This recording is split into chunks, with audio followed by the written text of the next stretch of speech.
Okay, so after looking at linear accelerator, we shall discuss another device which is called as velocity selector.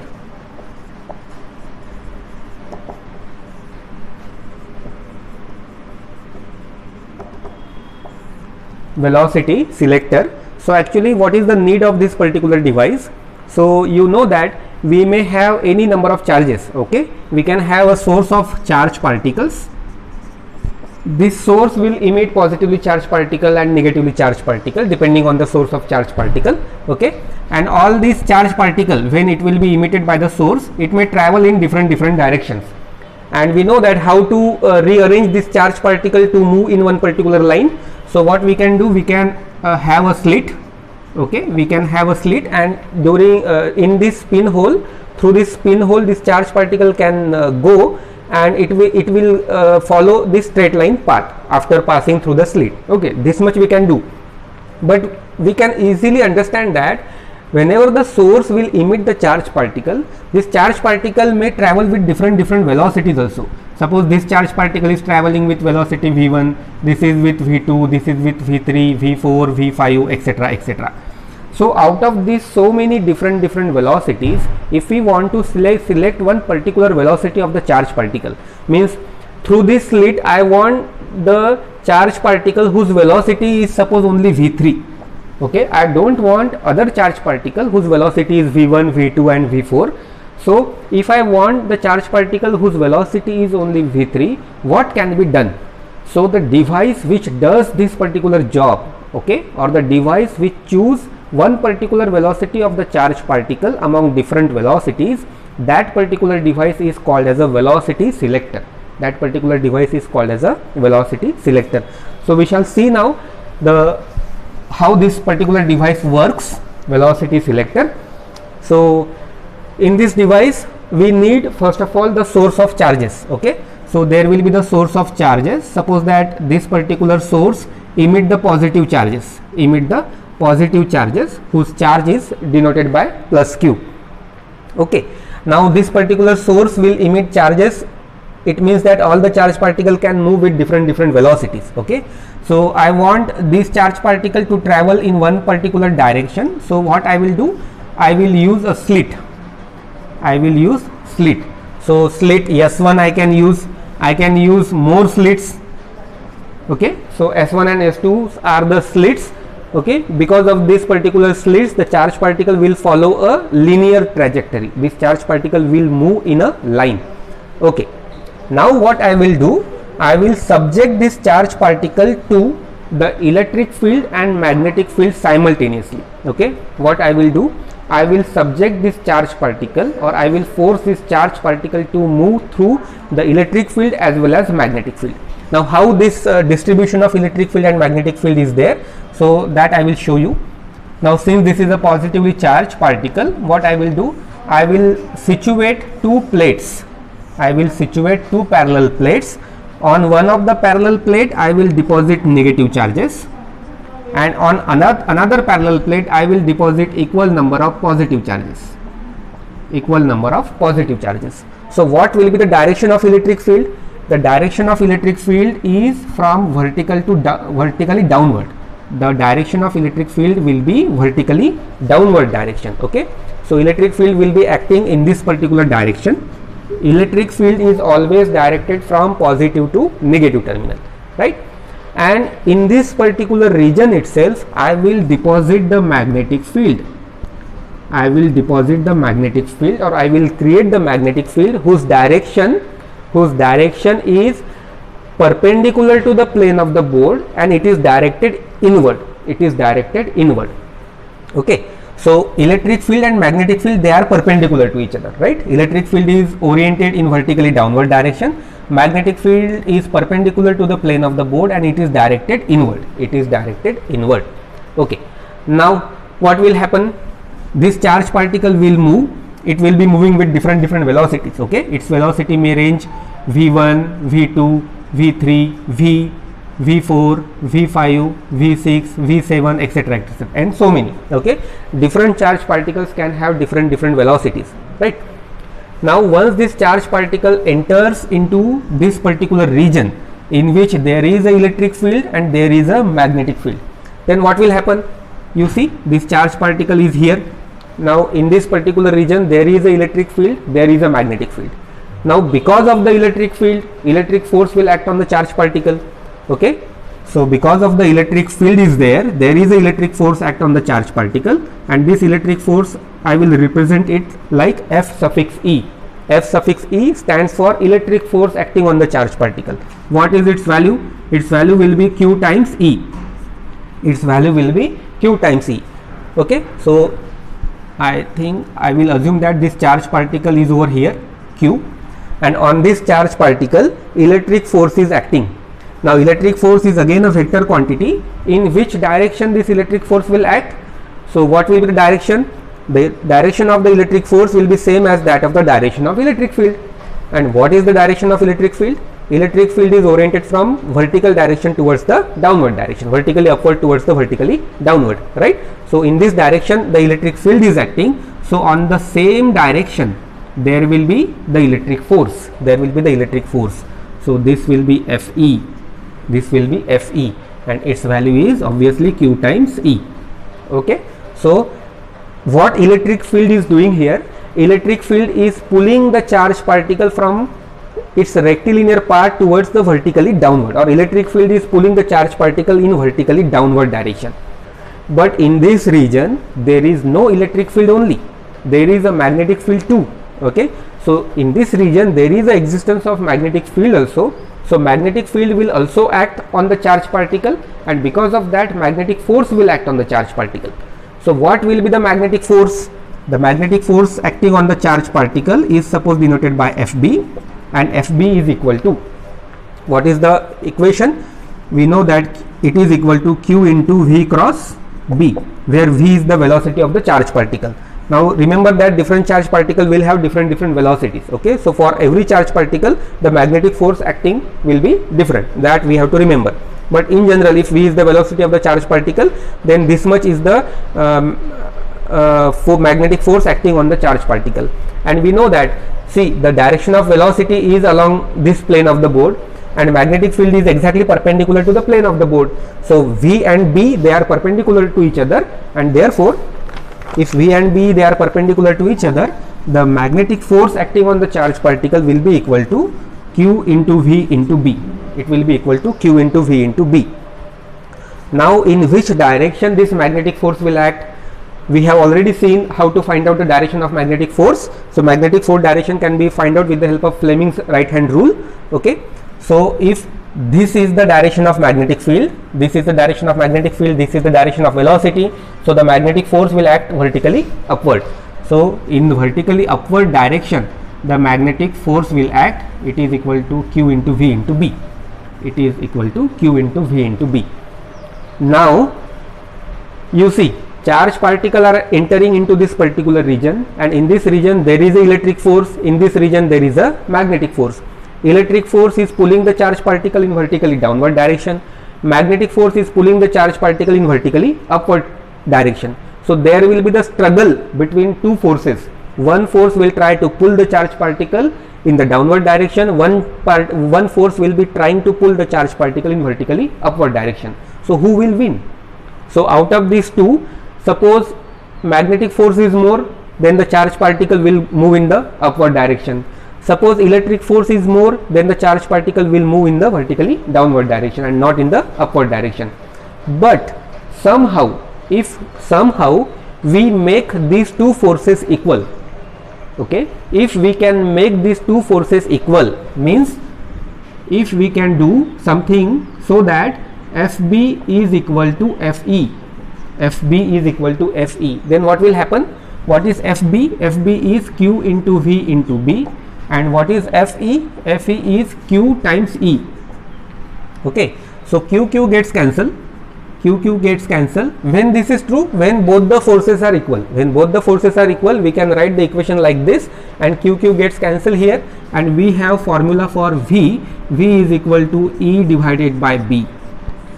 V is equal to E divided by B. Means what? You see, if both the forces are equal, we get the value for velocity. Means out of so many velocities, only one velocity is there. Out of so many velocities, only one velocity is there for which this ratio is valid. Or we can alternatively say that the value of E and value of B, will determine, the ratio of these two quantities will determine some value of velocity, and for this velocity the two forces are equal. And when for such a velocities, if the two forces are equal, what will happen? When Fb is equal to Fe, what will happen? Fb will try to pull the particle in vertically upward direction, Fe will try to pull the particle in vertically downward direction, and magnitude of both these particles are exactly same, direction are exactly opposite. So if there is a object, and if I am pulling this object in this direction, right direction, my right direction, and someone is pulling the object in the left direction, right, with the same magnitude, then what will happen? This object will not move at all, right? So same thing will happen here. This charge particle, means since both the forces are exactly equal and they are in opposite direction, the net force acting on the charge particle will be 0, and charge particle will feel that no force is acting on me, and if no force is acting on this particular charge particle, this charge particle will not be deviated in vertical upward direction, or it will not be deviated in vertically downward direction. Instead of that, it will follow its original path. Originally it was moving in horizontal direction, so similar type of motion it will be exhibited, okay, after this time also. Means since no resultant force is acting on the charge particle will continue its rectilinear motion, and such a charge particle will come out of this particular device, okay. At the output we will get the charge particle whose velocity is v, and this velocity is obtained by the ratio of E and B. Value of electric field and magnetic field will determine which velocity should be there on which no resultant force will act on that particular charge particle, and that charge particle will come out the device very easily, undeviated it will come out, okay. What does it mean? It means that this particular device is selecting only one velocity. This particular device is selecting only one velocity for which E by B is equal to V, and if this is the case, then both the forces are equal, and therefore no net force will act on the charge particle, and that charge particle will go undeviated. What about the other velocities? V1, what about the charge particle moving with velocity V1, V2, V3, V4, V5, etc., etc. So for all such a particles which are traveling with these velocities, the E by B will not be equal to V. E by B will not be equal. See, E by B is not equal to V1. E by B is not equal to V2. E by B is not equal to V3, V4, V5, etc., etc. So for such a particle, sum of the force will be greater.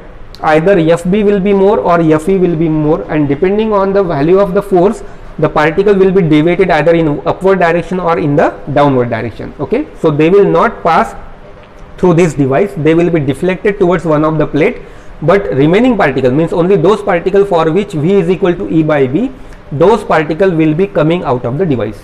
So this is the working of velocity selector. With the help of this particular device, we can select one particular velocity out of so many velocities. Means suppose there is suppose one experiment in which we need a charge particle with some particular velocity.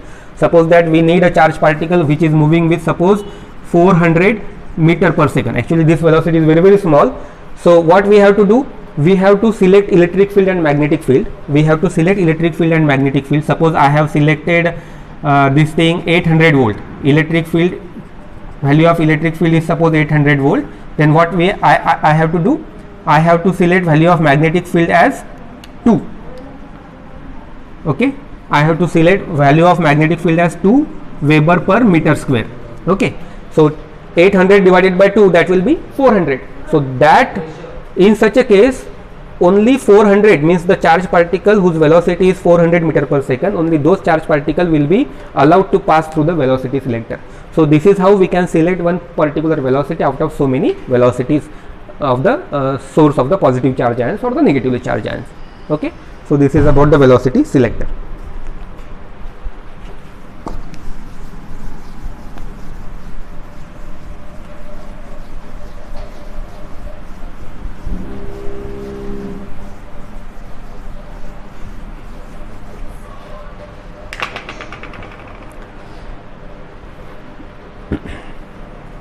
Now we shall discuss about Bainbridge mass spectrograph.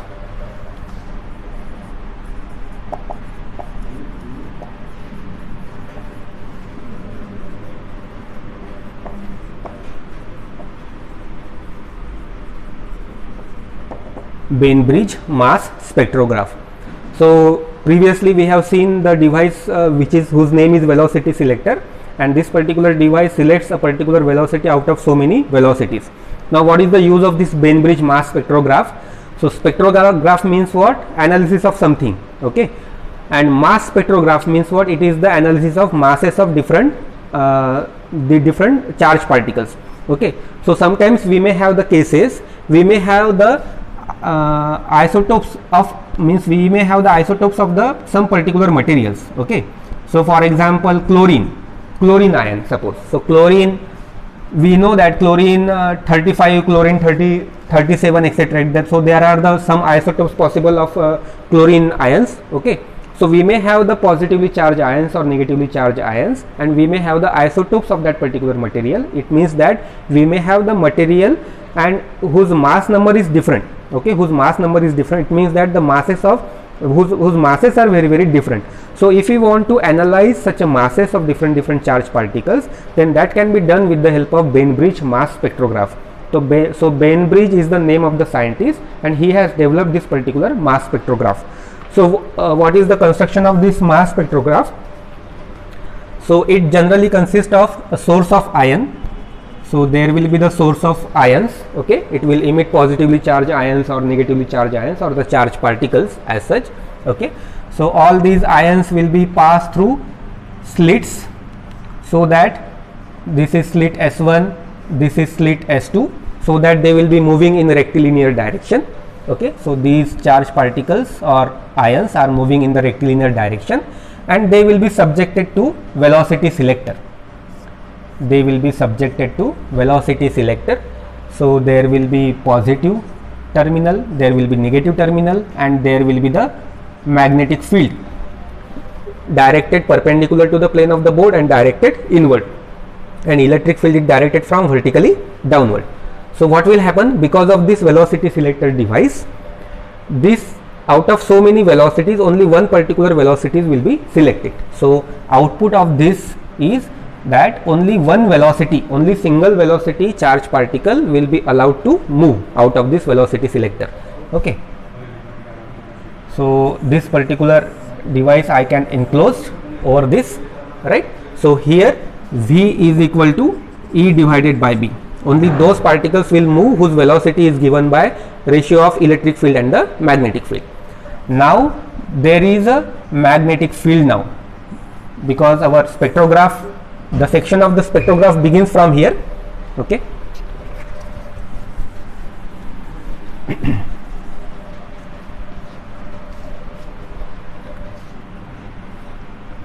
So there is another magnetic field, and I will represent this magnetic field by a letter B dash, okay.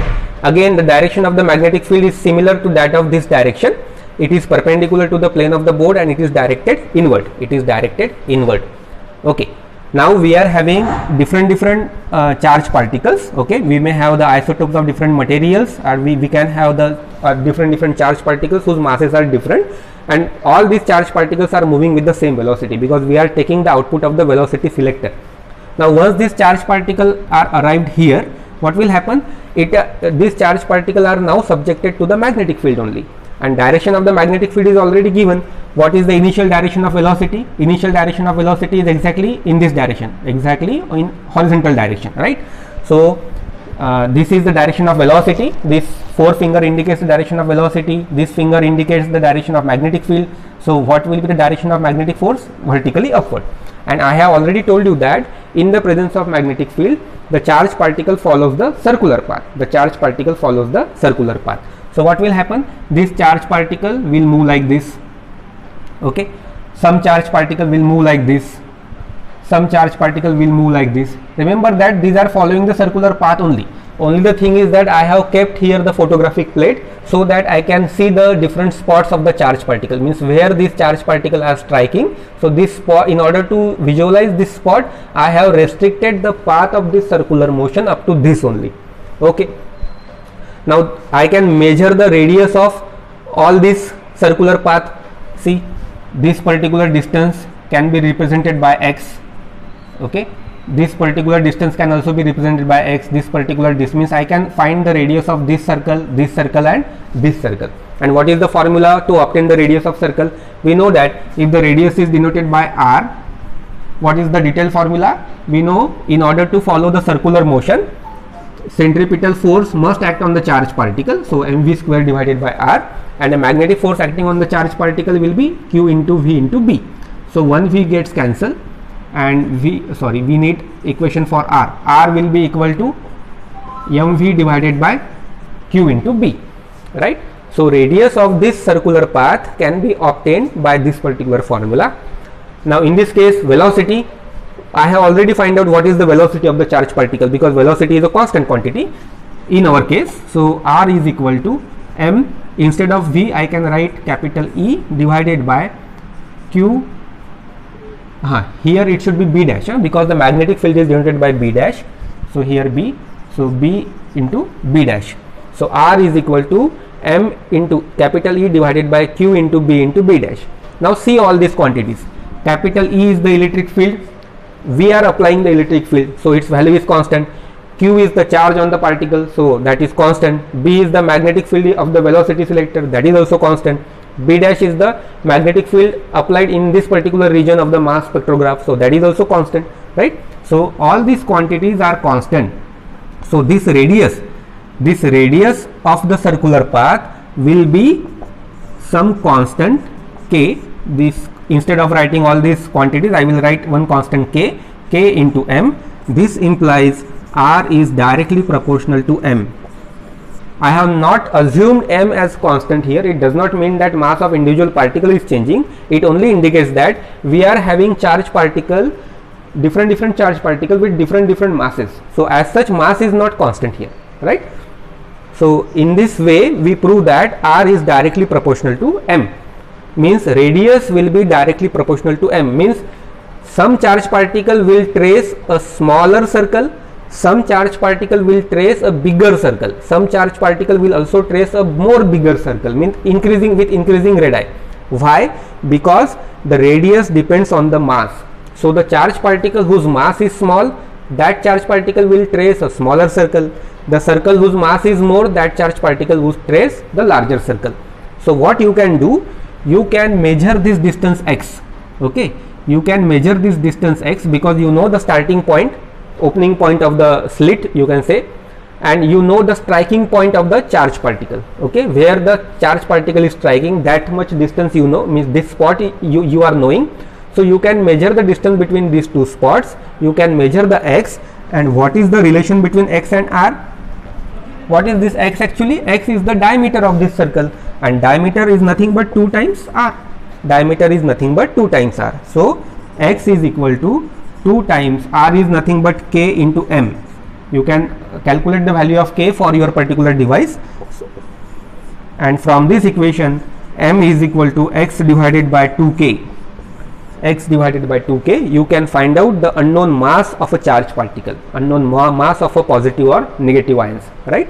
So in this way you can distinguish different masses of the charged particle, and you can analyze the charged particle according to their masses. Means here you are getting the graph according to their masses. Such a graph is called as a mass spectrograph, right? So this is the way in which this particular device, Bainbridge mass spectrograph, works. Okay, you can separate the charged particle according to their masses also in using this particular device. Okay, so thank you.